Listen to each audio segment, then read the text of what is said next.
अरे अरे कालू जी, सुनो सुनो, मैंने आज रानो को देखा। अपने बच्चों को हरे हरे पत्तों से ढक रही थी, जैसे कोई महारानी हो, और वो पत्ते कोई रेशमी रजाई हो। हा हा हा हा हा। हो गोरी, उसके घर की हालत देखी है? टपकता है ऐसे जैसे बादल फट गया हो। बच्चों के सिर पर भी पानी टपक रहा था, और वो बड़े शान से खुद को एक सपनों वाली माँ समझती है। तभी उड़ती हुई हरियाली तोती तेजी से कालू कौवे और गोरी कौवे की डाल के पास आती है और बैठ जाती है। अरे अरे कालू गोरी, मैंने तो सुना है वो अपने बच्चों से कहती है, एक दिन मैं तुम्हें उड़कर सबसे बड़े सितारों तक पहुंचाऊंगी।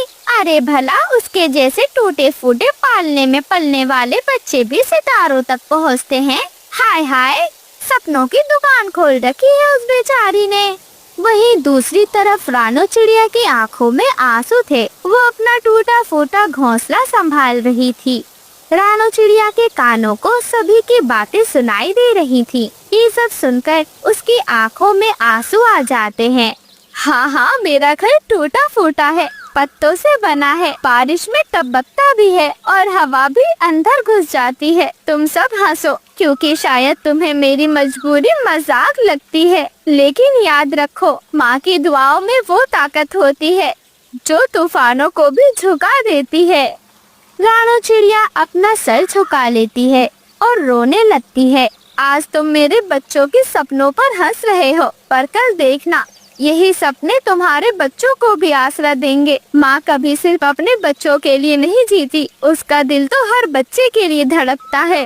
ये सब सुनकर वो तीनों, कालू कौवा, गोरी कौवी और हरियाली तोती, बिल्कुल चुप हो जाते हैं। जंगल का माहौल कुछ पल के लिए बिल्कुल शांत हो जाता है, लेकिन फिर कालू कौवा, गोरी कौवी और हरियाली तोती जोर से हंस पड़ते हैं।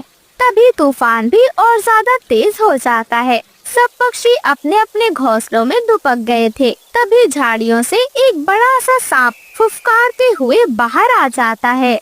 आज तो मेरी किस्मत खुली है। इन मासूम बच्चों को उनकी खुशबू से ही पेट में आग लग रही है। हा हा हा हा हा हा। आज भूख का असली स्वाद मुझे मिलेगा। वाह वाह नागराज, आज तो दावत होगी, दावत। और फिर वो काला सांप गोरी कौवी के घोंसले की ओर बढ़ता है। जग्गू कौवा सांप को देखकर डर जाता है। माँ माँ माँ, बचाओ बचाओ मुझे। लेकिन सांप जोरों से झपटता है और जग्गू को पकड़ लेता है। बचाओ बचाओ माँ, बोल तो बचाओ, बचाओ मुझे, मेरी मेरी सांस रुक रही है माँ, मेरी सांस रुक रही है। कालू कौवा घर में नहीं था। गोरी कौवी घबरा जाती है और चीखती है, लेकिन डर के मारे वो अपना एक पंख भी नहीं हिला पाती। उसी वक्त रानो चिड़िया भी सांप को जाते हुए देख लेती है। वो देखती है कि सांप जग्गू को लेकर जा रहा है। हे भगवान, ये तो जग्गू है। नहीं, मैं एक माँ हूँ और एक माँ किसी भी बच्चे को यूँ तड़पता हुआ नहीं देख सकती। मेरे होते हुए जग्गू को कुछ नहीं होगा। भगवान मेरी मदद करना। और फिर रानो चिड़िया तूफान में उड़ती हुई अपने भीगे पंखों के साथ आंखों में आग लिए और अपने दिल में ये संकल्प लिए कि बस कैसे भी कर जग्गू को बचाना है। रुक जा दुष्ट सांप, तेरे जहर से मैं डरती नहीं। मैं माँ हूँ, जान दे सकती हूँ, लेकिन तुझे बच्चों की जान लेने नहीं दूंगी, चाहे वो मेरे हो या फिर किसी और माँ के। और फिर रानो चिड़िया अपनी पूरी जान लगाकर उस सांप के ऊपर वार करती है। उसकी आंखों पर जोर जोर से चोंच मारती है। सांप भी रानो चिड़िया को दूर धकेल देता है। रानो चिड़िया जोर से गिरती है, लेकिन वो हार नहीं मानती। नहीं सांप, अगर तू सोचता है कि माँ की ममता कमजोर होती है तो तू भूल गया है कि यही ममता तूफान को भी मात दे सकती है। मेरी जान ले ले, लेकिन इस मासूम की सांसों को मत छीन। तभी कालू कौवा भी आ जाता है। कालू कौवे को देखकर रानो चिड़िया में थोड़ी हिम्मत आती है। वो दोनों मिलकर सांप पर वार करते हैं और सांप जान बचाकर तेजी से वहाँ से भाग जाता है। कालू कौवा और रानो चिड़िया दोनों जग्गू को लेकर घोंसले की ओर चले जाते हैं। गौरी कभी पेड़ की डाल पर बैठी हुई इंतजार कर रही थी। हरियाली तोती उसे समझा रही थी।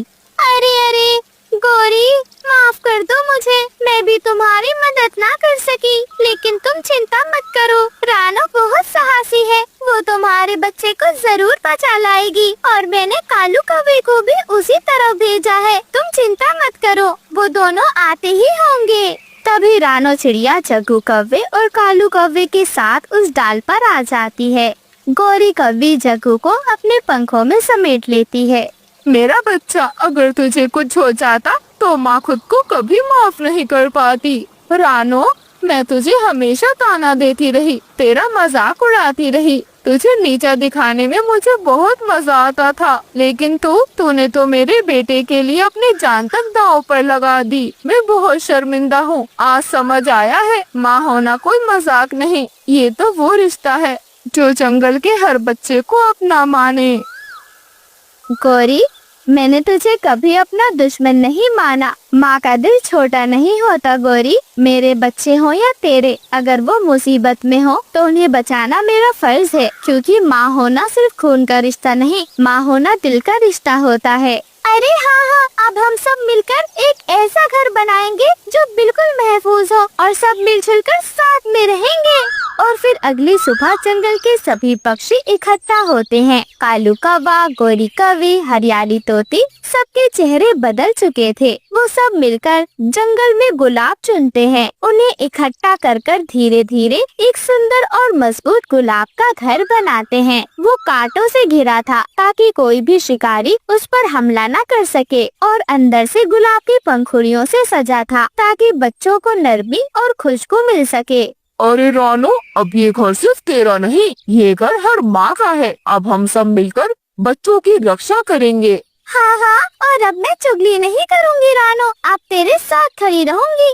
मैंने कल तेरा मजाक उड़ाया था, पर आज मैं तुझसे सब कुछ सीखूंगी।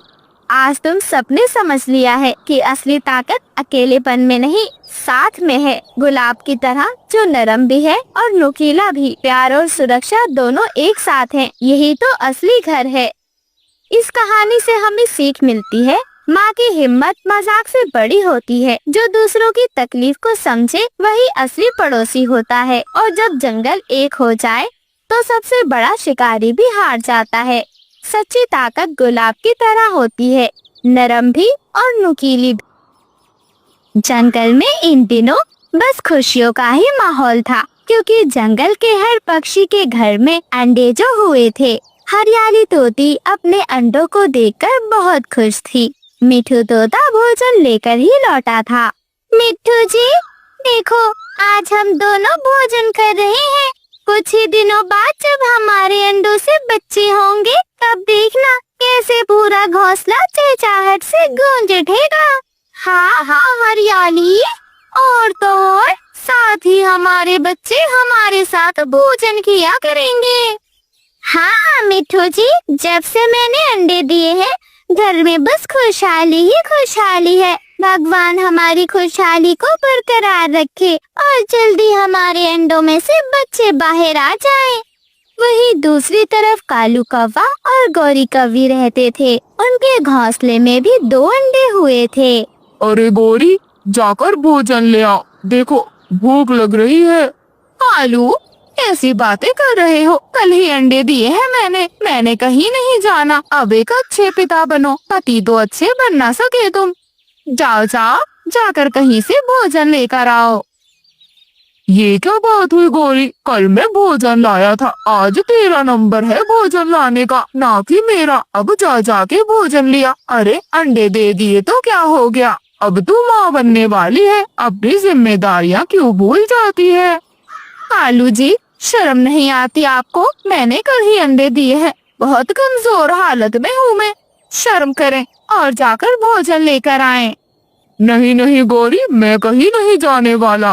कालू, जाते हो ही अपने भाइयों को फोन लगाऊं। 5 के 5 भाई आएंगे और बताएंगे तुम्हें कि भोजन कौन लेकर आएगा। गौरी, हर बात पर अपने भाइयों को बीच में क्यों ले आती हो? जाता हूँ भोजन लेने। अच्छी दादागिरी है तुम्हारी, जब देखो भाइयों के नाम पर मुझे डरा के रहती हो। और फिर कालू कौवा बेदिली से ही ना चाहते हुए भी भोजन लेने चला जाता है। कालू कौवा जंगल में उड़ते उड़ते भोजन की तलाश कर रहा था। तभी रास्ते में उसे रानो चिड़िया दिखाई देती है। अरे कालू भैया, आप यहाँ क्या कर रहे हैं? रानो बहन, ये गेहूं की बालियां तुम्हें कहाँ से मिली? मुझे भी बता दो। गोरी ने मुझे भोजन लेने भेजा है।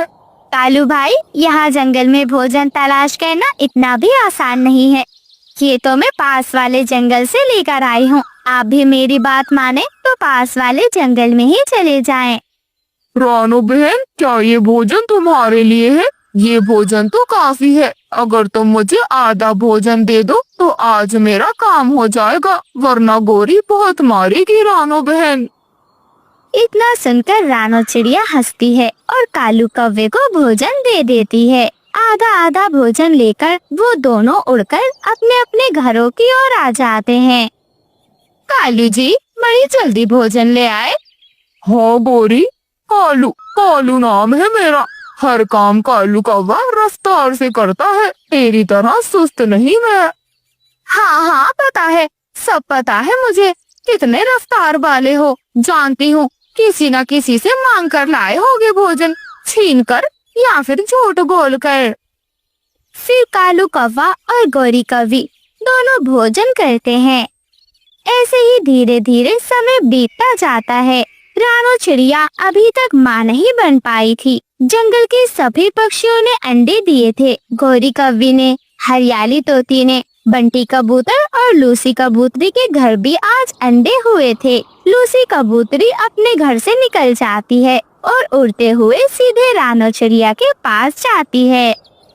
रानो बहन, आज मैं बहुत खुश हूँ। आज मैंने पूरे 2 अंडे दिए हैं। बहुत जल्द मेरे घर में बच्चों की चहचहाहट गूंजेगी। इतना सुनकर रानो चिड़िया की आंखों में आंसू आ जाते हैं।